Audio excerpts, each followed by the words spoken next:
સમય સારો હોય એટલે બધા આજુબાજુ ફરતા હોય, બધા કહેતા હોય કે મોજાવાનું નહીં, પણ જ્યારે આપણે અખતરો કરીએ ને ત્યારે તકલીફ પડી ત્યારે કોઈ ઊભું રહેતું નથી. જેથી સમય સાથ સોને તેની મદા કરી મારશે, કોણ પોતાનો કોણ વાર કોઈ નાળે સમજાશે. એનાથી આગળ મહેશ સમય આવે સુખનો જગત હાથ જોડે, અંધારામાં પડસાયો પડસાત જોડે.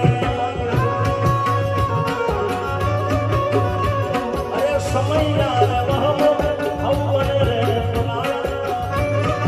આ બાપુ મારી બેટના બોલનો મારો અનુભવ થયો છે. 2 વર્ષ મેં કેમના કાઢે મારું મન જાણે છે. સમય આવે હવને રે પરાયા, પણ બધું જાણવા